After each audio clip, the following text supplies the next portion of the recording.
ಇವತ್ತು ಸೂರ್ಯ ಇನ್ನು ಎದ್ದಿದ್ದಿಲ್ಲ, ಆದ್ರೆ ನಮ್ಮ ಮನೆಯವರೆದ್ದು ಪಟ್ಟಂತ ನೀರ್ ಕಾಯಿಸಿದ್ರು. ನಾನು ನನ್ನ ಮಗ ಹೋಗಿ ಜಳಕ ಮುಗಿಸೇ ಬಿಟ್ವಿ. ರಂಗೋಲಿ ಹಾಕಿರೋ ವಸ್ತಿಲ್ ದಾಟಿ ತುಳಸಿ ದೇವತೆಗೊಂದ್ ಕೈ ಮುಗಿದು ನಮ್ಮವ್ರು ವೇಟ್ ಮಾಡ್ತಿದ್ರು, ಕರ್ಕೊಂಡ್ ಹೊಂಟೇ ಬಿಟ್ಟೆ. ಈ ನಾಯಿಗಿರೋ ನಿಯತ್ತು ಮನ್ಸೂರ್ಗೆ ಹಾಕಿರಲ್ಲ ಗುರುವೆ. ಒಣಗೋಗಿರೋ ಒಂದ್ ತಂಗಳು ರೊಟ್ಟಿ ಹಾಕಿದ್ರೆ ಸಾಕು ಜೀವನ ಪರ್ಯಂತ ನಮ್ ಬೆನ್ಕಾಯಿ. ಆದ್ರೆ ಈ ಮನುಷ್ಯ ಪ್ರಾಣಿ ಹಂಗಲ್ಲ, ತನಗೋಸ್ಕರ ಪ್ರಾಣ ಪಣ ಕೆಡ್ತೀನಿ ಅಂದ್ರೂ ನಂಬಲ್ಲ. ಅರೆ ಜಲ್ದಿ ಹೇಳು, ನಮ್ ಕೆಲ್ಸ ಇದೆ, ಹೋಗ್ಬೇಕು.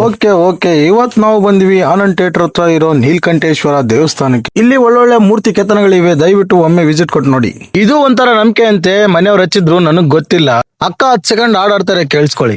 ನೀಡು ಶಿವ ನೀಡದಿರು ಶಿವ ಬಾಗುವುದು ಎನ್ನ ಕಾಯ. ಅಕ್ಕನ ಹಾಡ್ ಕೇಳಿ ಮಂಗಳಾರತಿ ನಡೀತಿತ್ತು. ಎಲ್ಲರೂ ಮಂಗಳಾರತಿ ತಗೊಂಡು ಅಲ್ಲಿಂದ ಎಕ್ಸಿಟ್ ಆದ್ವಿ. ಇವತ್ತು ನನಗೆ ಲಾಲು ಸಿಕ್ಕು ವಿಡಿಯೋ ಮಾಡು ಅಂದ, ಅದಕ್ಕೆ ಫ್ರಂಟ್ ಕ್ಯಾಮ್ರಾ ಆನ್ ಮಾಡಿ ವಿಡಿಯೋ ಹಿಡ್ಕೊಂಡಿದ್ದೆ. ನಗು ಅಂತ ಹೇಳಿದ್ರೆ ಹಿಂಗ್ ನಕ್ಕ. ಇವತ್ತು ಅಟ್ಲಾಂಟಿಕ್ $300 ಬಾಡಿಗೆ ಇತ್ತು, ಟಕ್ ಅಂತ ಬಿಟ್ಟೆ.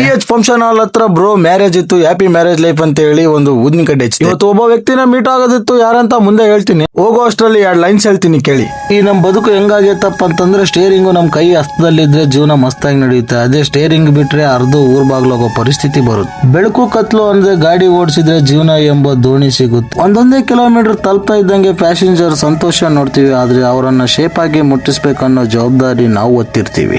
ವ್ಯಕ್ತಿ ಎಂದಿದ್ದೆ, ವ್ಯಕ್ತಿ ಅಲ್ಲ ಗುರುವೆ, ಇದೇ ನಮ್ ಶಕ್ತಿ. ನಾವು ಬಂದ್ವಿ ಮಾನ್ಸ್ಕಲ್ ರಂಗನಾಥನ ದೇವಸ್ಥಾನಕ್ಕೆ.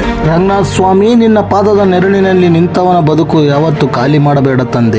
ಜೀವನದಲ್ಲಿ ಕಷ್ಟಗಳೆಂಬ ಸರಮಾಲೆ ಸುತ್ತುತ್ತಿರುವ ನನಗೆ ಸುಖವೆಂಬ ಸರಮಾಲೆ ಒಮ್ಮೆ ತೊಡಿಸಿ ನೋಡಬಾರದ ನನಗೆ. ಈ ಮನುಷ್ಯನ ಚುಚ್ಚು ಮಾತುಗಳಿಂದ ದಾರಿ ತಪ್ಪಿದ ನನಗೆ ನಿಜವಾದ ದಾರಿ ಯಾವುದೆಂದು ತೋರಪ್ಪ ನನಗೆ. 365 ತುಪ್ಪದ ದೀಪ ಹಚ್ಚಿ ಇವತ್ತು ಇಲ್ಲೇ ಮಲಗಿದ್ದು ಎಲ್ಲರೂ ದಿನ ಮುಗಿಸ್ವಿ.